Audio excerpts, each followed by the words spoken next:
You know, after 9/11, they put these barriers in front of the Capitol. Well, about a year ago, they finally stopped a guy. It was Patrick Kennedy. Congressman Patrick Kennedy was driving to work at 3 a.m. Why? Because he was on Ambien, which makes you crazy. And he thought he had to get up out of bed at 3 a.m. and go to work. But that's okay, because Ambien is a prescription drug, and they have a lobby. And if your name is on the little bottle, it really doesn't matter what it makes you do, because the United States government is a wholly owned subsidiary of the pharmaceutical industry. So that's cool. That's okay. Meanwhile, marijuana has been exhaustively tested over the last 30 years, just by me.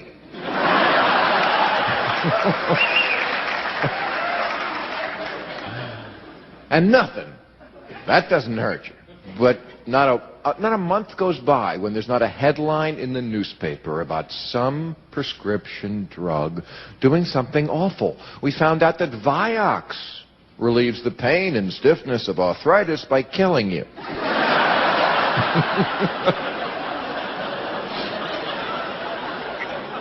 A couple of weeks ago, it was Avandia, whatever that is, raises heart attack levels by 43%. That seems like a lot to me. Ask your undertaker if Avandia is right for you. I mean, seriously, if this shit was any more lethal, the Chinese would put it in your toothpaste.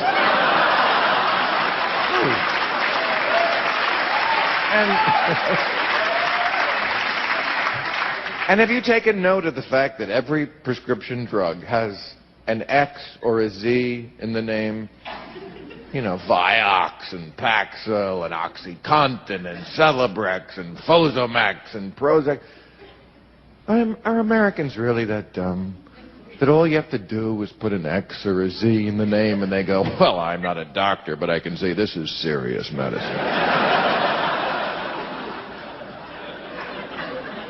I think they come up with the pill before they come up with the disease.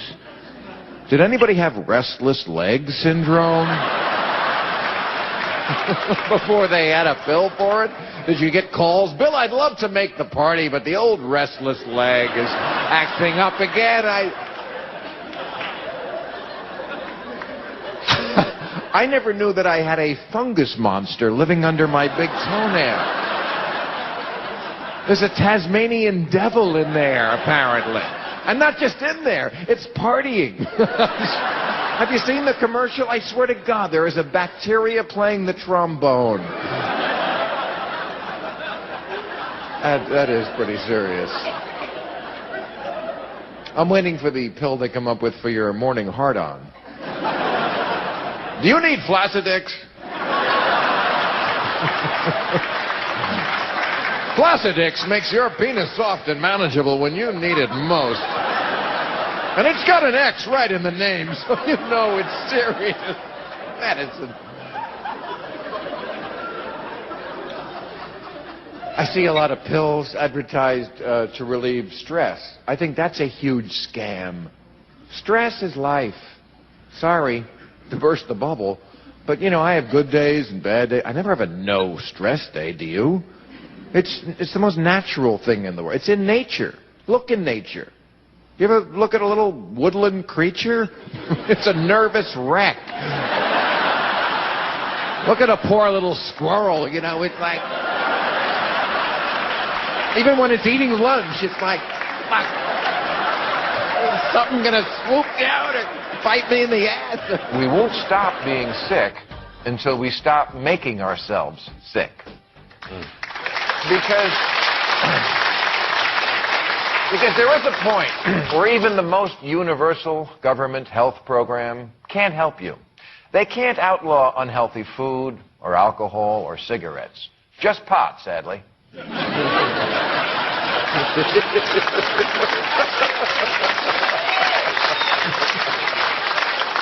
Because you see, the government isn't your nanny. They're your dealer. And they subsidize illness in America. They have to. There's too much money in it. You see, there's no money in healthy people, and there's no money in dead people. The money is in the middle. People who are alive, sort of, but with one or more chronic conditions that puts them in need of Celebrex or Nasonex or Valtrex or Lunesta. 50 years ago, children didn't even get type 2 diabetes. Now, it's an emerging epidemic, as are a long list of ailments which used to be rare and have now been mainstreamed. Things like asthma and autism and acid reflux and arthritis, allergies, adult acne, attention deficit disorder. And that's just the A's.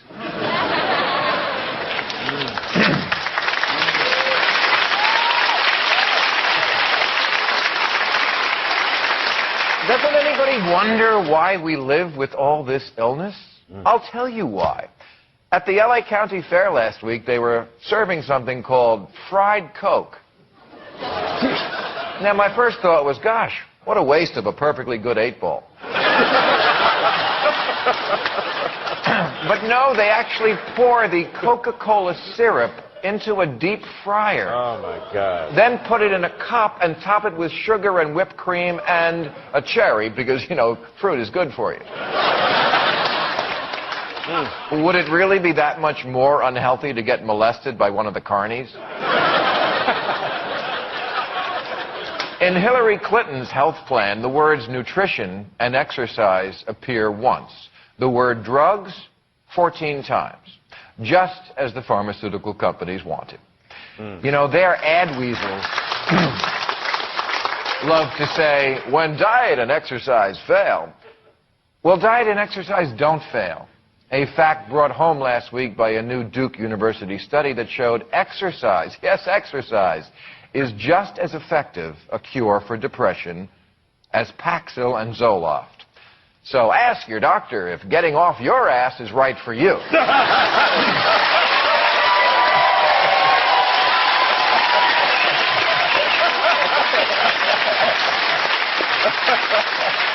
You know, if Republicans can sell the idea of preemptive war, Democrats have to at least get us interested in the idea of preventive medicine. Someone has to stand up and say that the answer isn't another pill. The answer is spinach. Okay, not spinach. Turns out that crap will kill you, but you know what I mean. That we are going to lose this real war, the war on terror, because we will not give up on the stupid war, the war on drugs. Do you agree with that? Well, I agree to this extent, that the emphasis on the war on drugs has taken away from the threat of terrorism and where terrorism has a nexus with drugs. Afghanistan, for example, the Taliban has reformed, it's re-strengthened, it's back fairly big time. And one reason it's back is because they're financed by the opium poppy in Afghanistan. Number two, you talked about the Mexican border. Sheriff Flores, who was the sheriff in Laredo, Texas, who says, I'm not going to Nuevo Laredo. We'll tell you in a second. It isn't a case of terrorists could get across the Texas-Mexican border. The fact is, he says, they've already come across. Right. And this is a big danger. But the focus on the drug problem, and for that matter, immigration, illegal immigration as a whole, has cost us something in our awareness about the ability of terrorists to mix and mingle in the population south of our border and then come across the border, as Sheriff Flores says they're already doing. But if drugs weren't illegal, there wouldn't be this profit, there wouldn't be this violence, there wouldn't be this chaos. But we're very big on fighting wars that we can't win. Yeah. That's a big part of our recent history. And I agree with you. And, you know, people are shocked when I say this because I do not drink, I do not use, and, you know. What a shame. Well, except when I'm with you.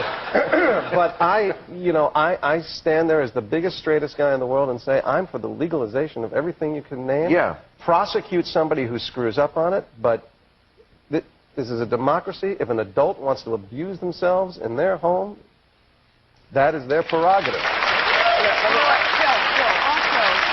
the war on drugs, they're not exactly going after them in Afghanistan, where the war on terror is based. supposedly. They're not exactly going after these poppy fields because they don't have anything else to do there, job-wise, in Afghanistan. So we might be going after them here, but we're certainly not going after them in Afghanistan. Well, that's only true to any great degree.